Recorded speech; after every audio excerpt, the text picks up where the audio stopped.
Hi viewers, welcome to our channel. ప్రస్తుతం మనతో పాటు దాము బాలాజీ గారు సీనియర్ జర్నలిస్ట్ వారితో ఒకసారి మాట్లాడదాం. సార్ నమస్కారం. సార్ నమస్తే సార్, విజయసాయి రెడ్డి తర్వాత ఇప్పుడు మరో కొంతమంది కీలక నేతలు వైసీపీ నుంచి బయటకు వచ్చే ఛాన్స్ ఉంది అని అంటున్నారు సార్. అందులో ముఖ్యంగా కొడాలి నాని, రోజా ఇలా ఒక 10 మంది ఇప్పుడు వెళ్ళిపోతున్నారని కూడా వైసీపీ ఖాళీ అయిపోతుంది కూడా అంటున్నారు. మరి వీళ్ళు వెళ్ళే ఛాన్స్ ఉందా? మరి వైసీపీ ఖాళీ అయిపోతే మరి జగన్మోహన్ రెడ్డి గారు ఏ విధంగా దీన్ని గట్టెక్కిస్తారు? వైసీపీ పరిస్థితి ఏంటి? మరి కథనాలపైన మీ ఒపీనియన్ ఏంటి సార్? ఖచ్చితంగా వైసీపీ ఖాళీ అవుతుందా లేదా అది కానీ పెద్ద స్థాయిలో అయితే వెళ్ళిపోయే అవకాశాలు ఉన్నాయి. ఎందుకంటే విజయసాయిరెడ్డి వెళ్ళిపోయాడు, ఆల్రెడీ రాజ్యసభ సభ్యులు 3-4 వెళ్ళిపోయారు కాబట్టి ఇంకో మిగతా అయోధ్య రామరెడ్డి కూడా ఆయన రిజైన్ చేశాడని అన్నంత వార్త వచ్చింది. ఆయన ఖండించాడు. ఇప్పుడు ఒక వార్త వైరల్ అవుతుంది ఏంటంటే కొడాలి నాని, రోజా కూడా వెళ్ళిపోతున్నారని. రోజా సంగతి మనకు తెలియదు, ఎందుకంటే రోజా నిన్న కూడా కూటమికి యాంటీగా ఆమె మాట్లాడింది. కూటమికి యాంటీగా ఈ మధ్య గట్టిగానే రోజా మాట్లాడుతుంది. కానీ కొడాలి నాని నోరు తెరవట్లేదు. కొడాలి నాని అరెస్ట్ ఎందుకు చేయట్లేదు ఇప్పటి వరకు అనేది కూడా పెద్ద ఆశ్చర్యమే. ఎందుకంటే కొడాలి నాని మీద ఉన్నంత కోపం వైసీపీలో జగన్ మీద కూడా ఉండకపోవచ్చు. ఎందుకంటే కొడాలి నాని చంద్రబాబుని కానీ, లోకేష్ని కానీ, పవన్ కళ్యాణ్ కానీ కొడాలి నాని తిట్టినట్టుగా ఎవరు వాళ్ళని జీవితంలో తిట్టి ఉండరు. అంత దారుణంగా అతను మాట్లాడేవాడు. కాబట్టి వైసీపీ, తెలుగుదేశంలో, జనసేనలో కార్యకర్తలకు అందరికి కూడా రక్తం ఉడికిపోతుంటుంది కొడాలి నాని అంటే పేరు చెప్తేనే. అలాంటి కొడాలి నానిని 8 months అయినా కూడా ఎందుకు అరెస్ట్ చేయట్లేదు అనేది తెలుగుదేశంలో పెద్ద ప్రశ్న. అందుకనే ఒక వార్త ఏంటంటే కొడాలి నాని జగన్కి వ్యతిరేకంగా బయటికి వచ్చేస్తాడు అనేది అంటున్నారు. ఇందాక మాజీ మంత్రి డొక్కా మాణిక్య వరప్రసాద్ ఆయన మీడియాతో మాట్లాడుతూ విజయసాయిరెడ్డి ఎందుకు వెళ్ళాడంటే ఆంధ్ర శశికళ, మన ఆయన పేరేమి రామకృష్ణారెడ్డి, సజ్జల రామకృష్ణారెడ్డి పేరు ఆంధ్ర శశికళ అని పేరు పెట్టాడు. అక్కడ జయలలితకి శశికళ ఎలాగో ఇక్కడ జగన్కి సజ్జల అలాగా. శశికళ ఎలాగైతే జయలలిత కెరీర్ని రూయిన్ చేయడానికి ఆమె వంతు కృషి చేసిందో ఇక్కడ సజ్జల అలాగా రూయిన్ చేశాడు. సజ్జల వల్లనే విజయసాయిరెడ్డి వెళ్ళిపోయాడు. సజ్జల టార్చర్ చేస్తాడు అందరినీ. ఎందుకంటే ఇదే మాణిక్య ప్రసాద్ గతంలో వైసీపీలో ఉన్నాడు. ఆయన కూడా చాలా బాధపడ్డాడు. చివరికి నాకు ఎవరైనా అపాయింట్మెంట్ ఇప్పించండి అయ్యా బాబు జగన్తో అని కూడా ఆయన పబ్లిక్గా కూడా అడిగాడు. సో అందుకని ఇప్పుడు ఆయన కూడా అది చెప్తున్నాడు. అంటే వైసీపీలో అందరినీ ఇబ్బంది పెడుతున్నది సజ్జలే అనేది ఇప్పటికి కూడా అందరూ చెప్తున్నారు, వైసీపీ వాళ్ళు కూడా. కానీ జగన్ మాత్రం సజ్జల్ని దూరం పెట్టట్లేదు. ఇప్పటికీ సజ్జల్ని రైట్ హ్యాండ్ లాగానే ఉంటున్నాడు. జగన్ పతనానికి కారణం సజ్జలే అని అందరూ చెప్తున్నప్పటికి కూడా జగన్ మాత్రం బయట పెట్టట్లేదంటే జగన్ ఏమీ నేర్చుకోలేదు గతం నుంచి. జగన్ అలాగే బిహేవ్ చేస్తున్నాడు. అందువల్ల మొత్తం ఖాళీ అయిపోతారు అనేది మాణిక్య వరప్రసాద్ కూడా చెప్పాడు తెలుగుదేశం. అట్లాగే తెలుగుదేశం నుంచి చాలామంది కూడా ఇప్పుడు పోస్టులు పెడుతున్నారు. వాళ్ళందరూ కూడా ఏమంటున్నారంటే ఇటు జనసేన, తెలుగుదేశం, బీజేపీ కానీ డోర్లు ఓపెన్ చేస్తే అటు నుంచి మొత్తం వచ్చేస్తారు. ఈ డోర్లు ఓపెనింగ్ కోసమే వెయిట్ చేస్తున్నారు.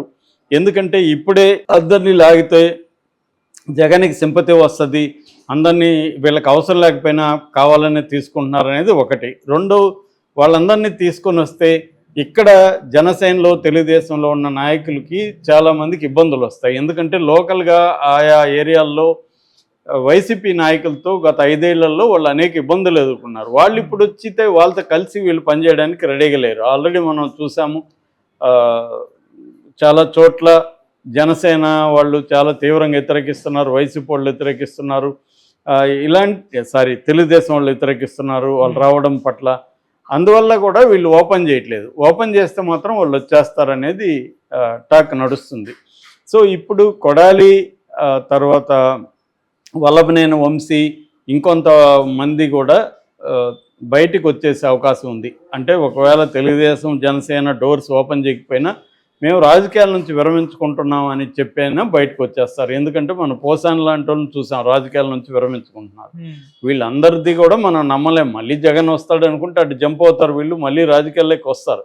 కానీ ఇప్పుడు పరిస్థితి ఏంటంటే వైసీపీ చాలా కష్టాల్లో ఉంది. ఆల్రెడీ కేసులో ఒక పక్క చాలామంది జైళ్ళల్లోకి వెళ్ళిపోతున్నారు, ఇంకొంతమంది బయటకు వచ్చేసే అవకాశాలు అయితే కనిపిస్తుంది. ఎందుకంటే వాళ్ళకి first preference Telugu Desam, next Janasena, next BJP, last preference Congress. Congress ఎందుకంటే అక్కడ అసలు ఉనికి పెద్దగా లేదు కాంగ్రెస్. ఎందుకంటే షర్మిల మొత్తం కూడా ఇప్పటికి కూడా జగన్ మీదనే ఆమె పోరాడుతుంది కానీ కూటమి మీద పోరాడలేదు. కాబట్టి కాంగ్రెస్కి అక్కడ ఎవరికి కూడా కాంగ్రెస్ మీద నమ్మకం లేదు. కాబట్టి కాంగ్రెస్లోకి రాలేదు. ఒకవేళ కాంగ్రెస్లోకి వెళ్ళినా వాళ్ళని కేసుల నుంచి ఇంకో దాని నుంచి షర్మిల కాపాడే పరిస్థితి లేదు.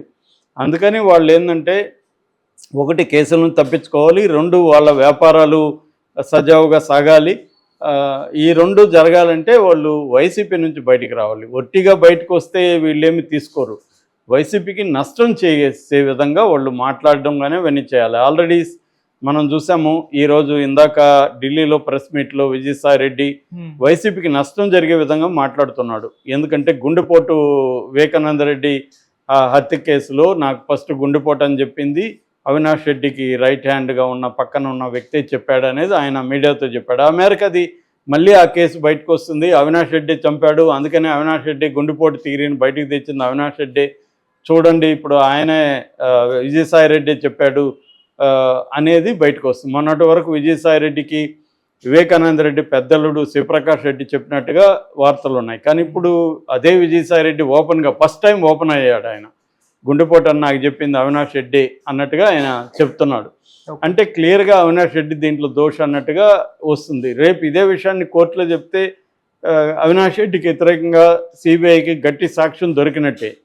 సో అదొకటి. అలాగే విక్రాంత్ రెడ్డి అక్కడ ఏది మన కాకినాడ సీపోర్టుని బెదిరించి అందులో వాటాల్ని అరవిందో వాళ్ళకి రాయించడంలో నా రోల్ ఏం లేదు, విక్రాంత్ రెడ్డిదే ఉంది అన్నట్టుగా కూడా ఆయన చెప్తున్నాడు. అంటే క్లియర్గా వైసీపీని ఇరికిచ్చేట్టుగా ఆయన విజయసాయి రెడ్డి మాట్లాడుతున్నాడు. సో అలాగా రేపొద్దున కొడాలి నాని వీళ్ళందరూ కూడా బయటకు వచ్చి జగన్కి వ్యతిరేకంగా కానీ మాట్లాడడం, లేకపోతే పోలీస్కి విచారణలో జగన్కి వ్యతిరేకంగా వీళ్ళు కానీ స్టేట్మెంట్లు ఇస్తే మాత్రం జగన్కి చాలా ఇబ్బంది. ఎందుకంటే జగన్ మీద రకరకాల కేసులు ఆల్రెడీ ఉన్నాయి. మన డిప్యూటీ స్పీకర్ రఘురామకృష్ణరాజు టార్చర్ కేసులో కూడా జగన్ ముద్దాయిగా ఉన్నాడు, A3 అనుకుంటా. సో అలాగా వీళ్ళందరూ కానీ అప్రూవల్గా మారితే జగన్కి గట్టిగా వ్యవహారం ఉంటుంది. ఎందుకంటే ఇప్పుడు ఒకటి చంద్రబాబు ఆలోచిస్తుండేది ఏమంటే జగన్ని అరెస్ట్ చేస్తే సరిపోదు, అరెస్ట్ చేస్తే ఒక నెల 2 నెలలు ఉండి మళ్ళీ బెయిల్ మీద బయటకు వస్తాడు. అరెస్ట్ చేయకుండా కన్విక్షన్ పడే విధంగా ప్లాన్ చేయాలి అనేది చంద్రబాబుకు ఉన్న ఇది. ఎందుకంటే కన్విక్షన్ పడితే జగన్ పొలిటికల్ కెరీర్ సమాప్తం అయిపోతుంది. అప్పుడు లోకేష్కి ఎదురుండదు, పవన్ కళ్యాణ్ ఒకడే ఉంటాడు. పవన్ కళ్యాణ్తో పవర్ షేరింగ్ అనేది మనం మాట్లాడుకోవచ్చు. కనీసం వరస్ట్ అంటే లోకేష్ 2.5 సంవత్సరం, పవన్ కళ్యాణ్ 2.5 సంవత్సరం సీఎంలుగా ఉండేట్టుగా కూడా మాట్లాడుకోవచ్చు. ముందు జగన్ సంగతి చూడాలి అనేది చంద్రబాబుకు ఉన్నది. సో దీనికి కానీ బీజేపీ కానీ అంగీకరిస్తే చంద్రబాబుకి ఈజీ అవుతుంది. ఇప్పుడు విజయసాయిరెడ్డి ఎపిసోడ్ చూసినాక బీజేపీ కూడా దీంట్లో ఇన్వాల్వ్ అయిందా, బీజేపీ కూడా వైసీపీని తొక్కేసి ఆ ప్లేస్లోకి తాను పవన్ కళ్యాణ్ రావాలని ప్లాన్ చేస్తున్నారా అన్న డౌట్ వస్తుంది. ఇప్పటి వరకు జగన్ కాపాడింది బీజేపీనే. ఇప్పుడు జగన్ కాపాడాల్సిన అవసరం బీజేపీకి ఏముంటుంది? బీజేపీ కానీ ఒకసారి డిసైడ్ అయిందనుకో, జగన్ బలహీనంగా ఉన్నాడు, చంద్రబాబు స్ట్రాంగ్గా ఉన్నాడు, చంద్రబాబు మనకు అనుకూలంగా ఉన్నాడు, ఎక్కడ గట్టిగా మనకు యాంటీగా ఏమీ మాట్లాడట్లేదు, ఏమీ చర్యలు లేవు. రెండోది ఇండియా కూటమి వైపు చంద్రబాబు వెళ్ళే పరిస్థితి కూడా లేదు.